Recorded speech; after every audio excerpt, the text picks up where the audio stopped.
오늘은 에베소서 1장 8절부터 10절 말씀을 가지고 하나님의 계획이라는 제목으로 하나님 말씀 생각해 보도록 하겠습니다. 에베소서 1장 8절부터 10절 말씀까지 읽도록 하겠습니다.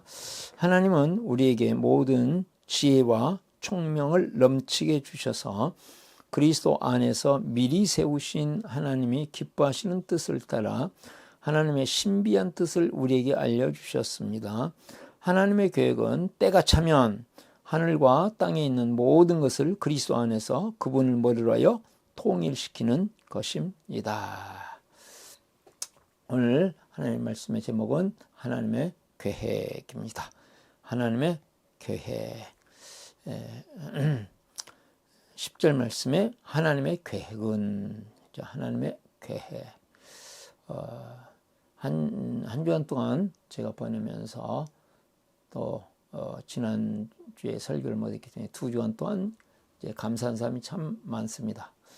그 중에서 특별히 이번 7박 8일 동안 일본에 가서 행복한 삶, 말씀 중보의 삶, 회복의 삶으로 섬길 수 있도록 추천을 하고 모든 일을 추천하는데 섬기신 선교사님, 또 일본에 8일 동안 있는 동안에도 하네다 공항에서부터 섬기기 시작하시고 그 다음에 계속해서 마지막 제가 나고야 공항을 출발할 때까지 저희를 참 세밀하게 섬겨주신 선교사님 부부가 있었습니다. 정윤기 선교사님이라고. 그 선교사님 때문에 참 이번에 일본에 있는 많은 목사님들이 섬길 수가 있었고, 또 그분들의 희생과 섬김 때문에 제가 하나님께서 맡겨주신 사역을 잘 감당할 수 있고 유익한 시간들을 보내고 올 수 있었습니다. 우리가 늘 어떻게든지 힘을 다하여 섬기려고 하는 그런 마음을 가질 때 하나님께서 아름다운 열매를 주시는 것 같습니다. 그분이 올해 모토가 힘을 다하여 섬기다, 그런 모토라는 말씀을 들었습니다. 우리가 성경 말씀을 보면 하나님의 자녀는 지혜와 총명으로 사는 사람입니다. 하나님의 자녀는 하나님의 뜻을 정확히 알고 사는 사람입니다. 하나님의 자녀는 십자가의 은혜의 눈을 가지고 가정을 바라보고 가족들을 바라보고 교회를 바라보고 사회를 바라보고 그 십자가의 정신으로 사회를 섬기고 만물까지, 자연 만물까지도 십자가의 시각으로 바라보고 섬기는 자들이고 은혜의 눈을 가지고 늘 바라보는 사람입니다. 그런데 우리가 교회 생활을 열심히 하는 사람 가운데서도 가정에서 매우 부정적이고 비판적인 경우들이 종종 있습니다. 또 믿음이 좋다고 하면서도 사회에서 매력적인 사람이 되기보다는 아주 이기적인 사람이 되고, 매력적인 공동체가 되기보다는 교회가 매우 이기적인 공동체라는 인식을 심어주는 경우들이 종종 있습니다. 특별히 코로나 기간 동안에 교회는 사회로부터 매우 이기적인 집단이다 하는 평가를 받았습니다. 그러면 왜 이런 일이 발생할까요?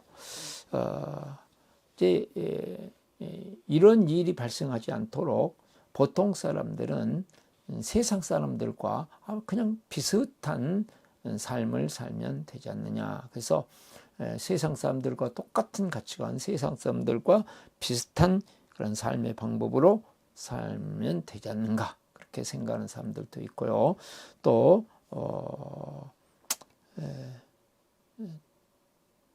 다른 처방들이 이제 교회에 다니는 교인들뿐만 아니고 목사님들에게서도 주일 예배만 잘 참석하고 전적으로 가정 중심, 전적으로 직장 중심, 이것이 바른 신앙이다 하는 경우들이 지금 점점 확산되고 있는 상황입니다.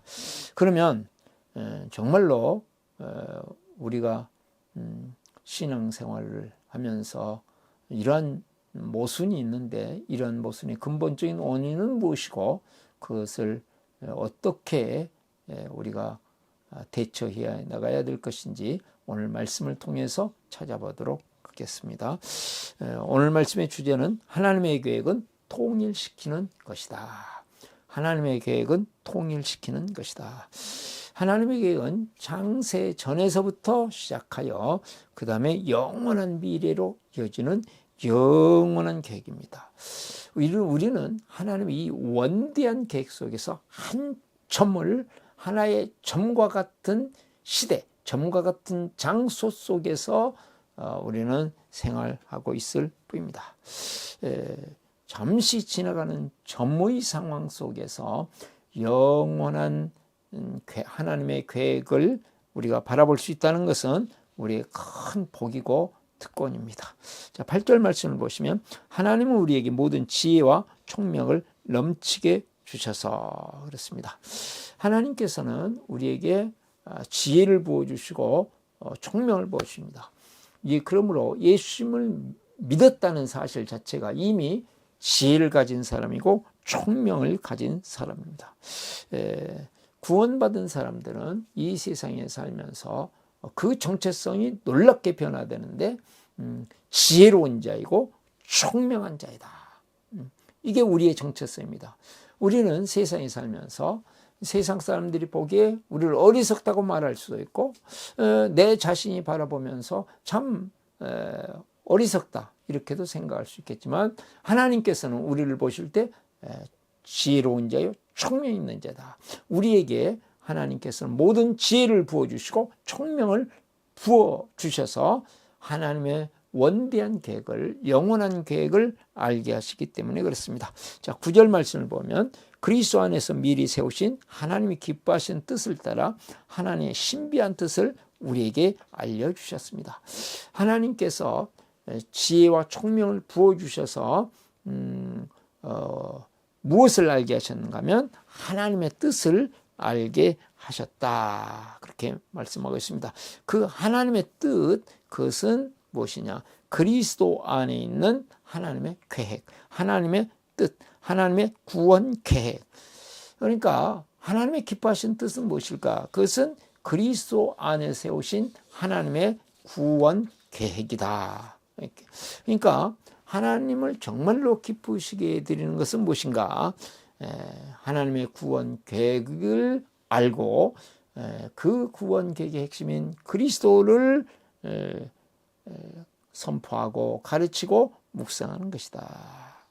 그래서 그리스도 안에서 하나님의 뜻을 이루는 일이야말로 하나님께서 가장 기뻐하시는 것이고 하나님께서 원하시는 하나님의 뜻이다 하는 것이죠.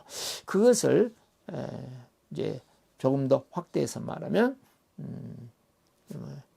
십자가와 부활의 복음을 우리의 내면화해서 나의 가슴에 담는 것이고 또 우리의 가정을 섬기고 교회를 섬겨서 교회의 십자가와 부활의 복음에 충만해지도록 만드는 것이고 그 십자가와 부활의 복음을 세상에 전파하여 세상에 충만하게 하는 것이다 하는 것을 알 수 있습니다. 이것이 하나님의 신비한 뜻이라는 것입니다. 자, 10절 말씀을 보시면 하나님의 계획은 때가 차면 하늘과 땅에 있는 모든 것을 그리스도 안에서 그분을 머리로 통일시키려는 것입니다. 자, 하나님의 계획은 9절 말씀을 보시면 그리스도 안에서 미리 세우신 그랬습니다.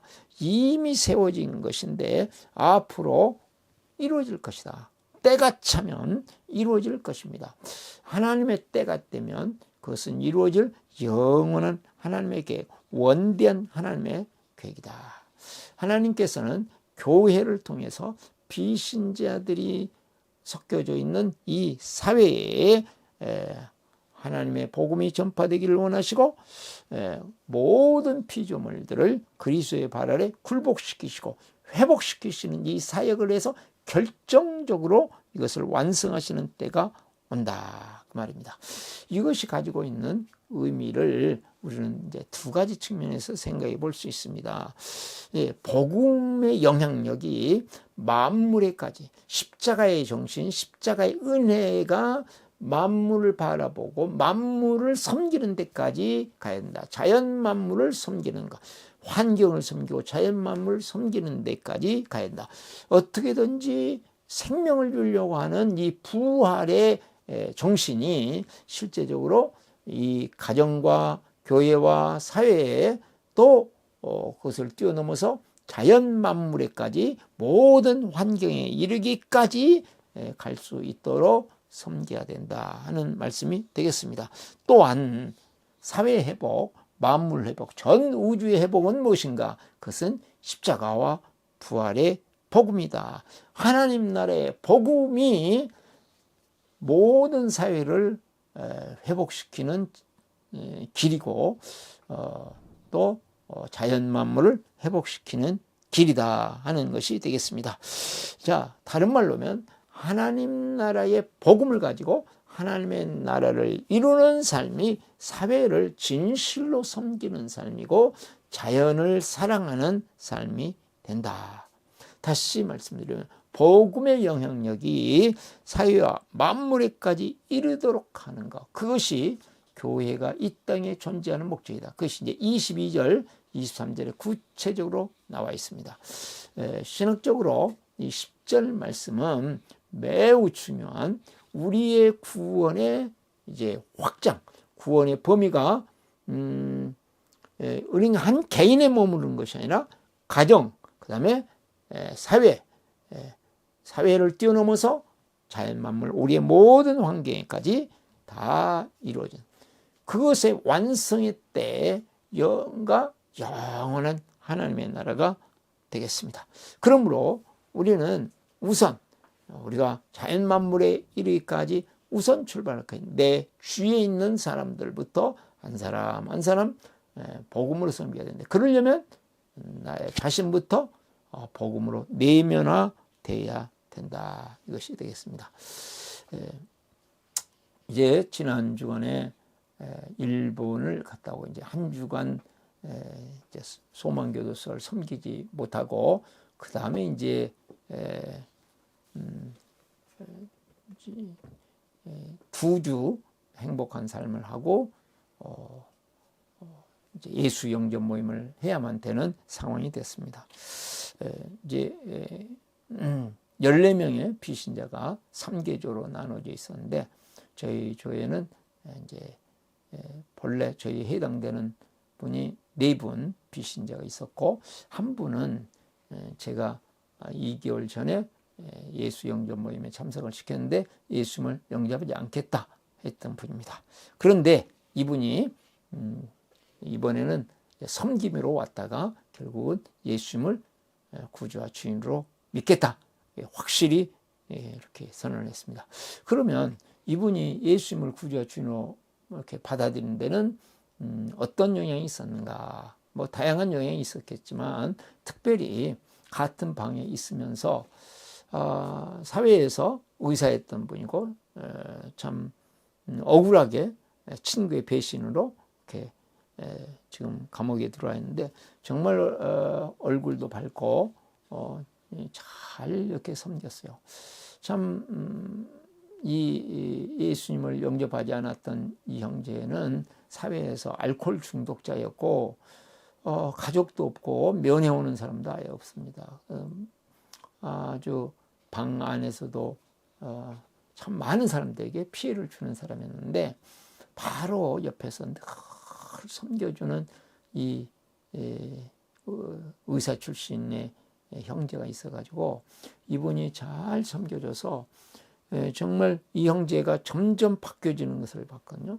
그러니까 멀리 있는 많은 사람도 섬기지만 정말 인생이 완전히 망가져 있고 이 사람이 어떻게 회복될 수 있을까라고 생각할 정도로 참 많은 주위에 방 안에 있는 모든 사람들로부터 지탄을 받는 사람인데 이렇게 꾸준히 섬깁니다. 이게 잘 뭐 섬겨도 표시도 안 나고 그럼에도 불구하고 섬기다 보니까 점점 바뀌어져서 정말 예수님을 믿는 사람은 멋있는 사람이다. 이렇게 매력적인 사람이다. 이렇게 생각했고 또 복음을 향해서 마음문을 열고 결국은 예수님을 영접하고 남은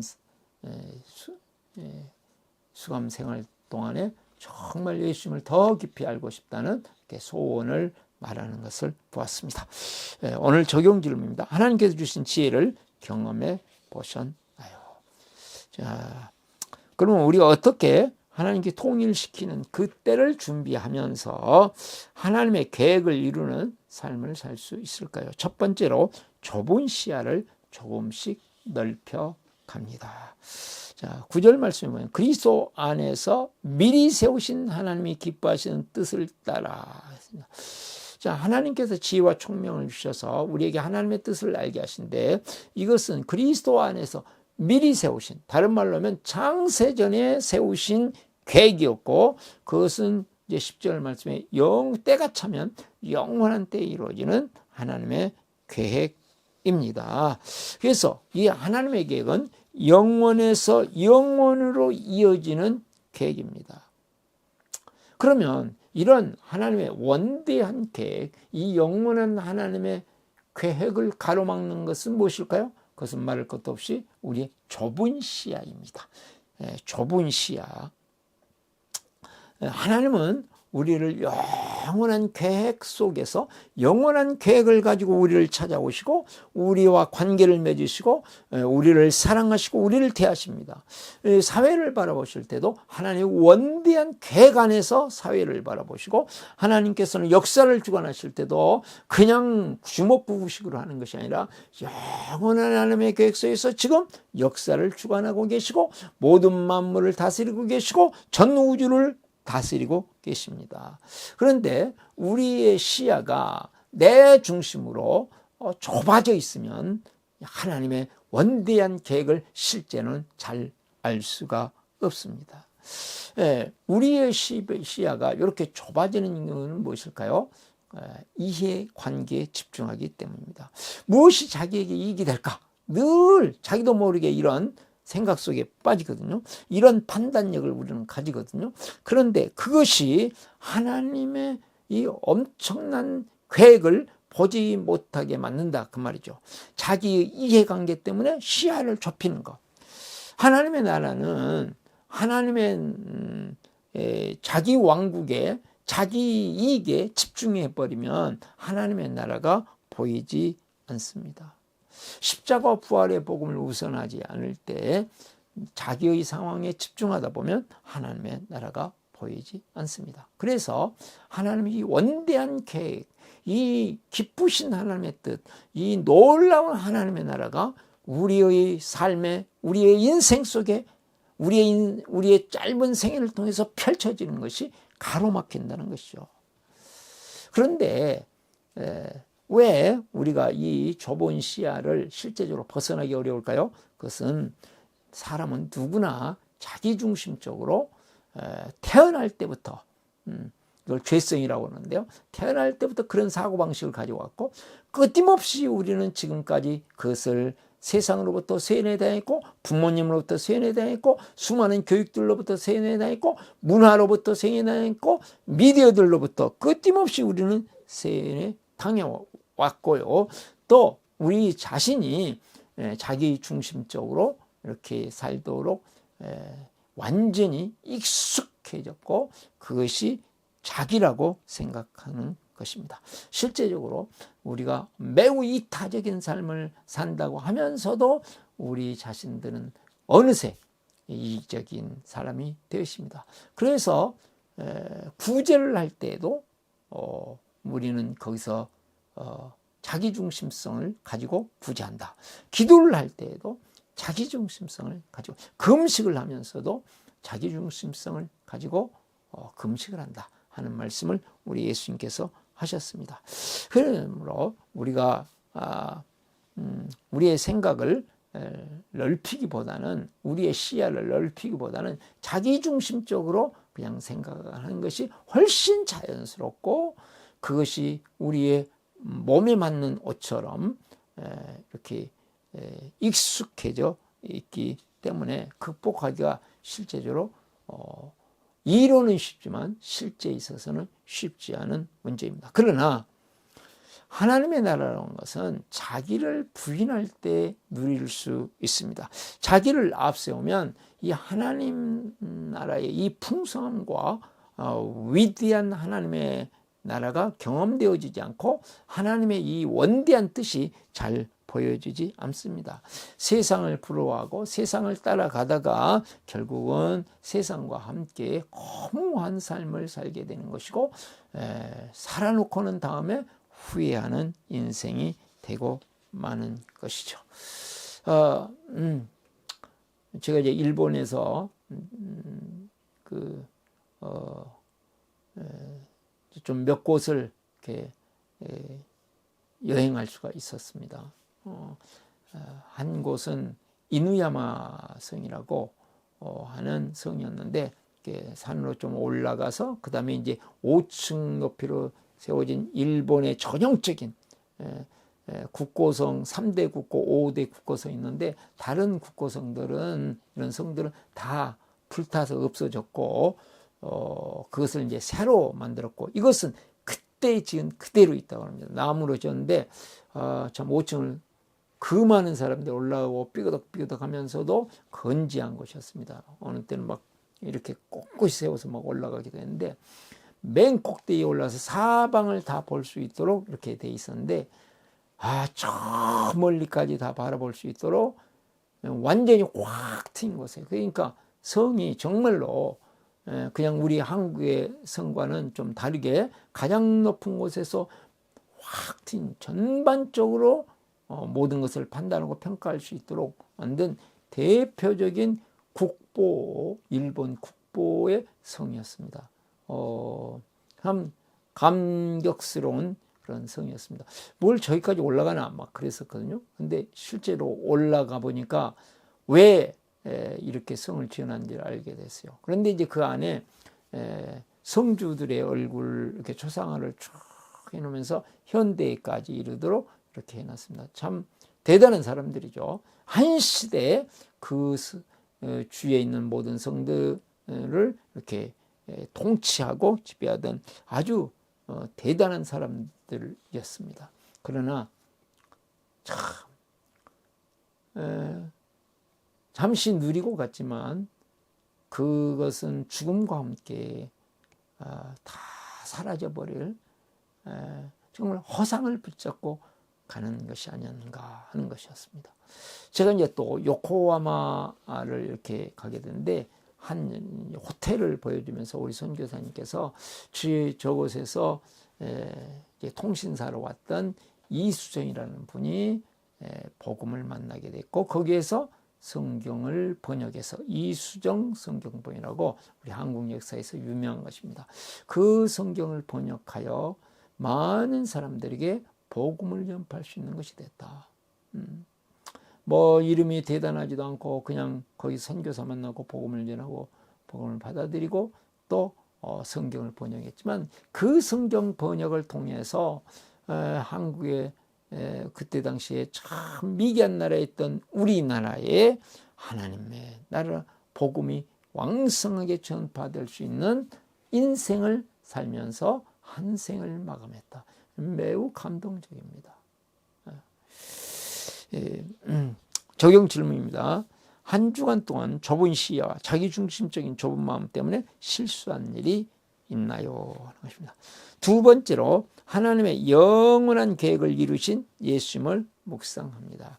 우리의 좁은 시야를 조금씩 넓혀가는 훈련과 함께 하나님의 영원한 계획을 이루신 예수님을 우리가 묵상할 때, 우리는 점점 이 좁은 시야를 벗어나서 넓은 마음을 가지고 영원한 세계를 바라보면서 영원한 하나님의 뜻을 우리가 이루면서 이 하나의 점과 같은 삶이 영원으로 통하는 점이 되는 그러한 우리의 삶이 될 수 있겠습니다.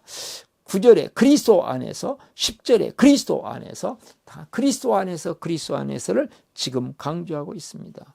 그리스도 안에서 하나님의 뜻이 있고 하나님의 기쁨이 있고 하나님의 영원한 계획이 있다 하는 말씀이 되겠습니다. 하나님께서는 미리 세우신 계획, 창조에 세우신 계획, 또 때가 차면 이루실 영원한 계획, 어느 때는 모르지만 그 영원한 계획입니다. 우리는 이 일시적이 아닌 영원한 계획을 이룰 수 있는데, 그것은 어디에서 이룹니까?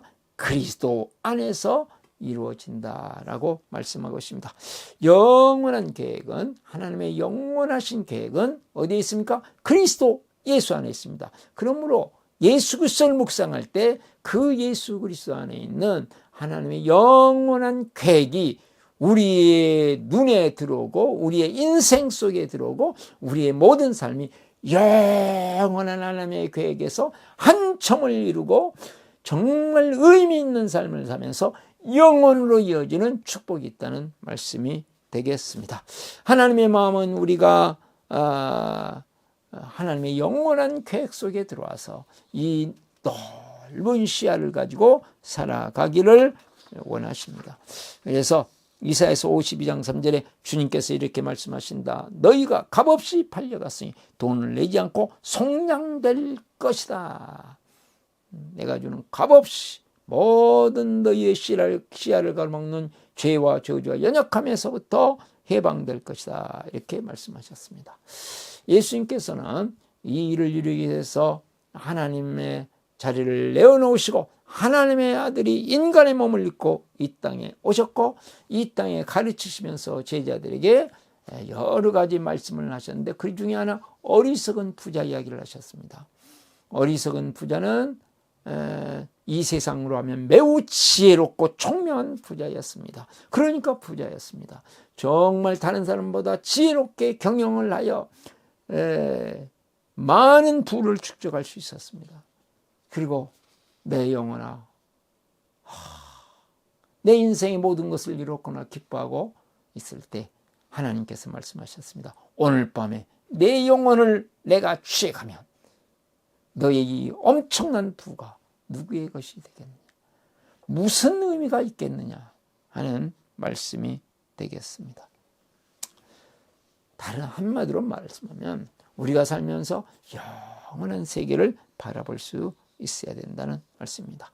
예수님은 33대의 젊은 나이에도 불구하고 죽음의 길을 걸어가십니다. 왜 그렇습니까? 그것은 영원한 세계를 이루는 길이고 많은 사람들에게 영원한 세계를 줄 수 있는 길이기 때문입니다. 예수님은 십자가의 고통 이후에 부활이 올 것을 바라보셨습니다. 승천하실 것을 바라보셨습니다. 하나님 우편에 앉으실 것을 바라보셨습니다. 유대인들과 이방인들이 구별되지 않는 모든 사람들이 하나 된 공동체를 이룰 것을 바라봤습니다. 이 공동체, 이 교회를 통해서 사회가 변화되어지고 모든 세상이 회복되는 그것을 염두에 두시고 바라보시면서 십자가의 길을 가십니다.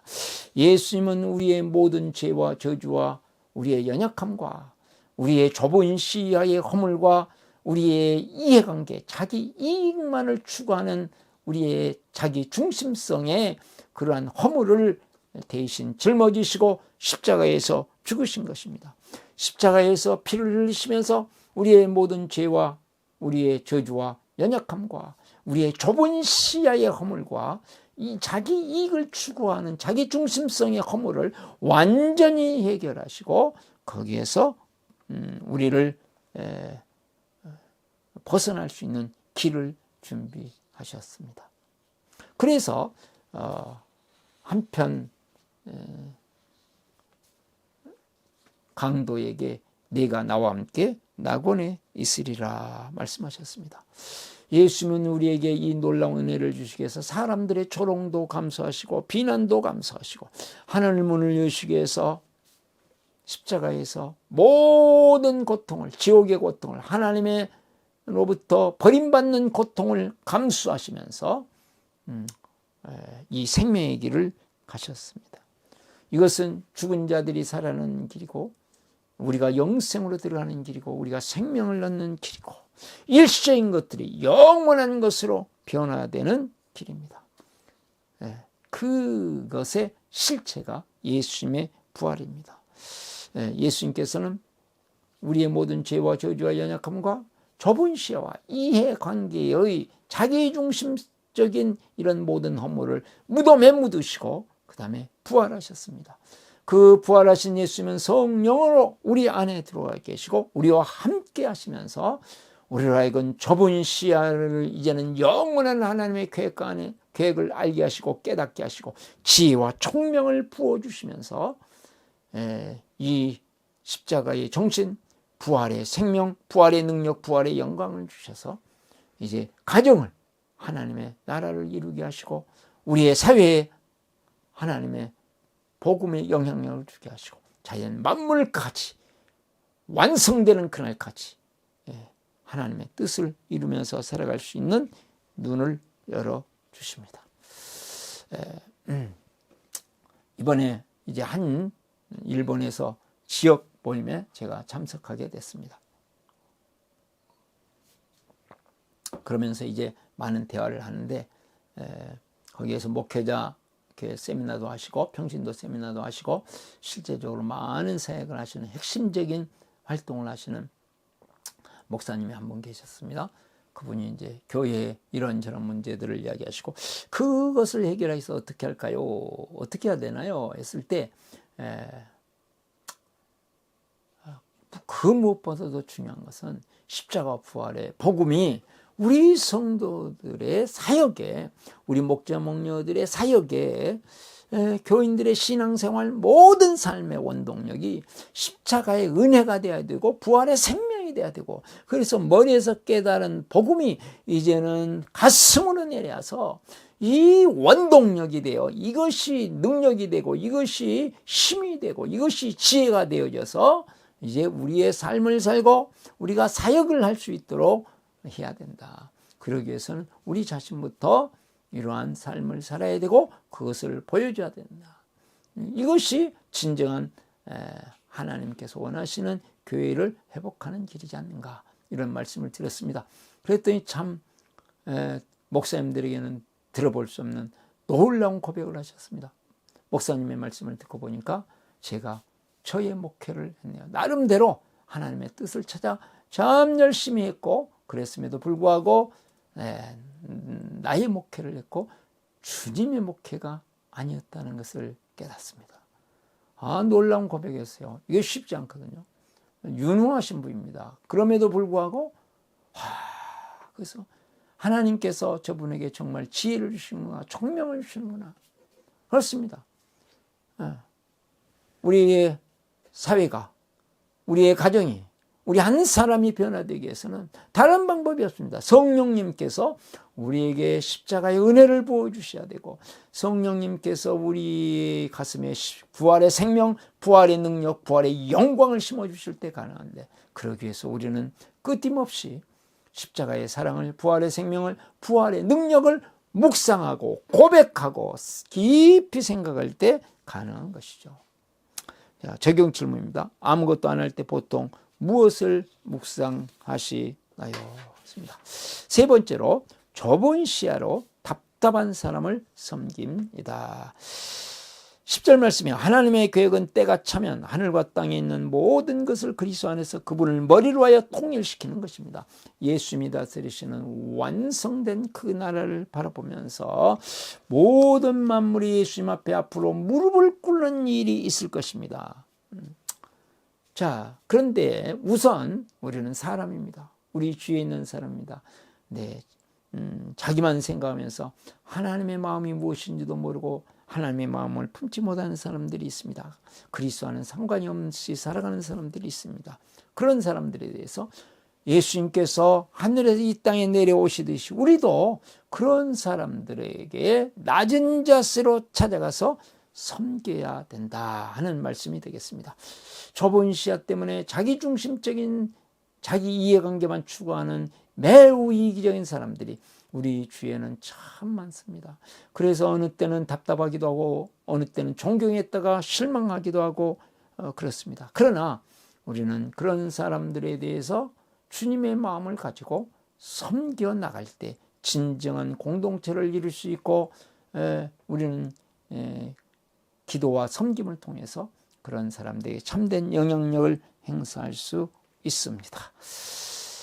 제가 이제 일본을 가면서 참 많이 들었던 것이, 일본 사람들은 마음을 열지 않는다. 마음을 터놓고 전혀 이야기하지 않는다. 속마음을 다 숨기고 겉으로만 스미마생, 아리가또 고자이마스, 감사합니다. 뭐 오하이오 고자이마스, 안녕하세요. 하이 하이, 뭐 예, 그렇습니다. 예. 아, so 됐네. 하이, so 됐네. 아, so 됐을까? 막 그런다는 것이죠. 아, 그렇습니까?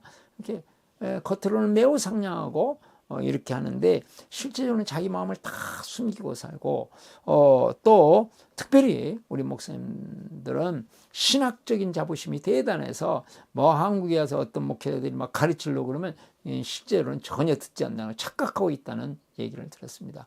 그러니 이거 어떻게 섬겨야 될지 했지만 컨퍼런스 기간 동안에 이렇게 나누면서 이렇게 강의를 하고 잠깐 말씀드리고 그 다음에 대부분의 시간을 서로 두 분 짝을 지어서 실제적인 삶을 나누도록, 지금까지의 삶을 나누도록, 행복했던 때도 나누고 힘들었던 때도 나누도록 이렇게 했습니다. 행복한 삶을 가지고 이렇게 했는데 어느 때보다도 정말 열렬하게 나눴습니다. 한국에서 이렇게 보다 훨씬 더 잘 나눴습니다. 마음을 터놓고 서로 자기의 약점도 다 이야기하고 힘들던 때도 이야기하고 자기가 지금 고생하는 것도 이야기하고 기뻤던 때도 이야기하고 행복한 때는 자기의 삶을 그냥 다 무장해야 되는 대로 막 터놓고 이야기하는 것을 보았습니다. 예, 문화가 마음을 열지 않는 문화라고 하는데 마음을 확 여는 것을 봤습니다. 하나님께서 은혜를 주셔서 참 코로나 이후로 일본의 교회들이 너무 답답한데 확 열려지는 그런 것을 봤습니다. 그렇습니다.